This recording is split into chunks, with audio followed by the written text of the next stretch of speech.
Hey guys, again, I got kicked out. I don't know what's going on. So sign on. It froze and I tried to get back on, but it wouldn't let me. So let's see. I hope everyone can sign back on onto the new one. It's part 2.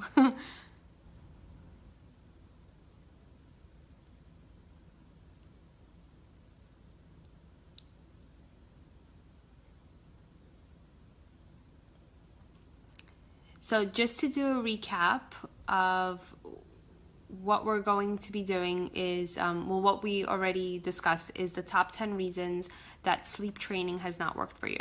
So I'm going to do a recap of it. So sleep training fail number 1 is focusing on a method alone. Sleep training fail number 2 is keeping your child awake through naps. Sleep training fail number 3 is starting with naps. So ideally you would want to start with bedtime. Sleep training fail number 4 is feeding too close to sleep times. Sleep training fail number 5 is not knowing the difference between tired cues and overtired cues. Sleep training fail number 6 is placing your child down drowsy. Placing your child down fully sleeping. Sleep training fail number 7 is having no support at all. Sleep training fail number 8. Hi Angelica, thanks for joining. Thanks for logging back in. Sleep training fail number 8 is lack of consistency. And sleep training fail number 10 is no plan and you're just winging it. Okay, cool. Yeah, it's working again. I don't know why I keep getting kicked off. It's very awkward. And I'm going to go back. I know that Jane and I think Angelica, you had questions on the other thread. So, yay, Anna, I'm back.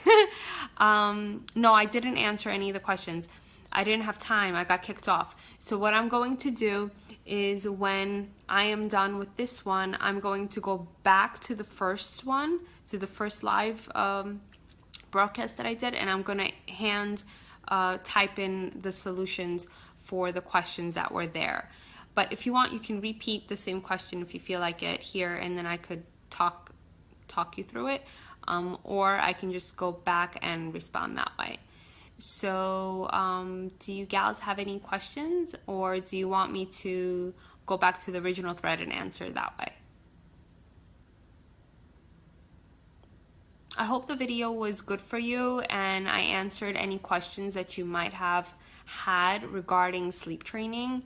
So I really did put the top 10 reasons that I received from families and why they have tried sleep training and it just didn't work. Jane says, what age should you sleep train? My friend's doctor in the city suggested 6 to 12 weeks and usually cry it out method. I wouldn't start that young. So usually I would suggest doing 4 months, 16 weeks adjusted. So that goes by the date of the birth date, not the due date.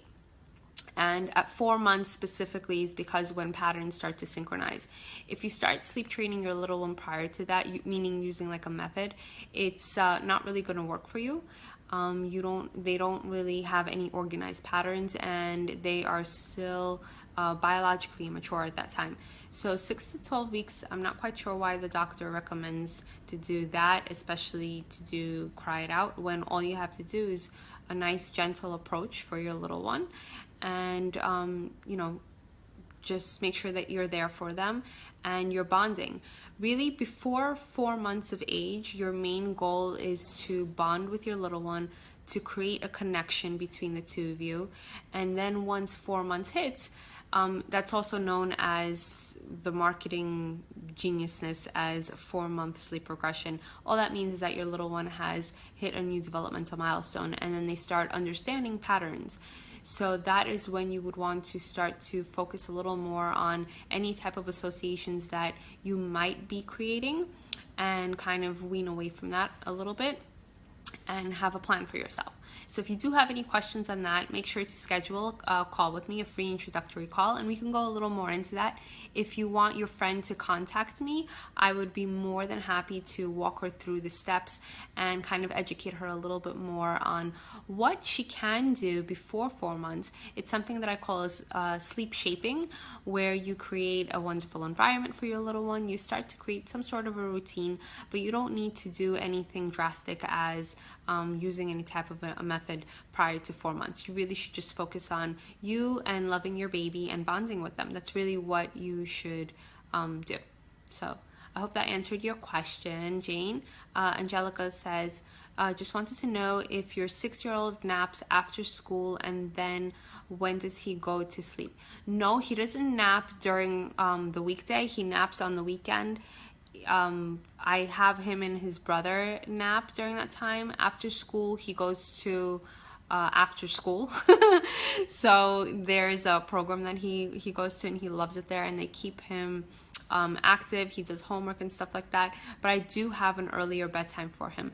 So on the days that he's not wrestling, that he doesn't have wrestling classes, it's usually 7:30 that I have him in bed.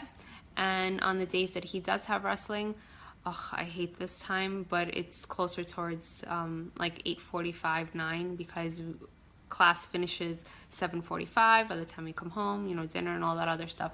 So that's unfortunately, you know, the schedule of that. But he loves wrestling. I don't see it affecting him in any way in how he wakes up in the morning or anything like that, because we focus on making sure that he gets adequate sleep to balance it out during the weekend. So that's what I do. Let's see. Jane, you're saying that you just felt that it was too young, and granted, I waited way too long, so not sure. So Jane, it doesn't really matter what age your child is. You can sleep train an adult. So it's, you know, every age obviously has its points in what kind of behavioral features you want to focus on. So it's never too late to sleep train. Sleep hygiene is needed. Actually, the older that you get, the more habits are ingrained. You know, as adults, we have associations ourselves. So for an example, some people, they can only fall asleep with the TV on in the living room, and then they waltz their way into the bedroom, and that's how they fall asleep. Some people need to read a book before they fall asleep. So as adults, we have our own associations too. We just don't really think of them as that. So for kids, they have their associations, we have ours. As long as they're healthy and they know how to put themselves to sleep without having to use a human being as a prop, then you're good to go on that part. So let's see. Jane, you said that one did at 8 weeks. So if it helps, you know, again, it's usually recommended at 4 months, but if you do it at such a young age, I guess that's okay if the doctor gave you the green light to do that. But ideally, I would highly recommend to do it at least 4 months, 16 weeks before implementing anything else. Also, making sure that they're still feeding them at night. So little ones should be fed at night. It's still normal up until 9 months of age. Yes, some doctors do give the green light to wean off of feedings by 4 months for some kids if they see that they're growing and they're developing beautifully. So 8 weeks is really young, but if it's working for the family and the little one is growing healthy and the pediatrician gave them the green light that it's okay to do that, then I don't see why not. Okay, Alyssa, will getting a big girl bed help my 2.5-year-old go to sleep on her own and stay in bed all night? You missed my video yesterday, Alyssa. No, wait, I think you were on it. Or we got kicked off when I was talking about it. So, to recap, nope.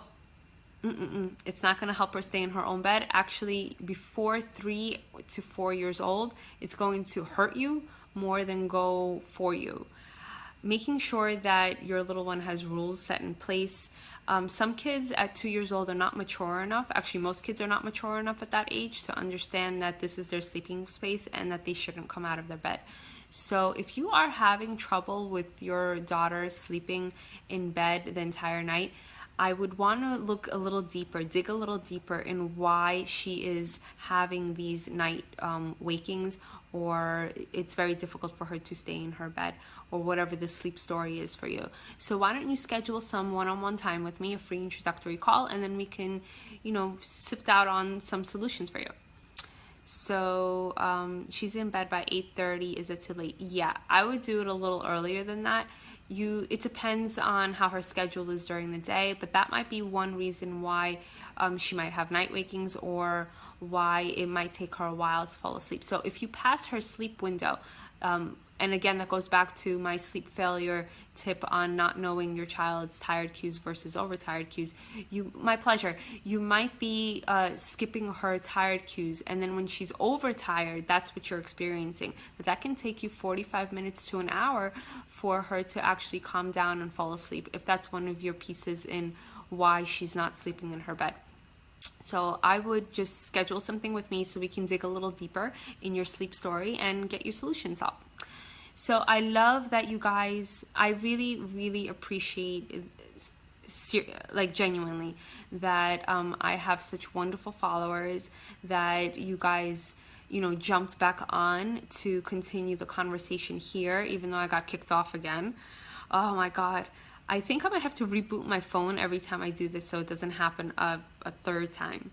I hope you like my headpiece for tonight. And hi Jonathan, thanks for joining.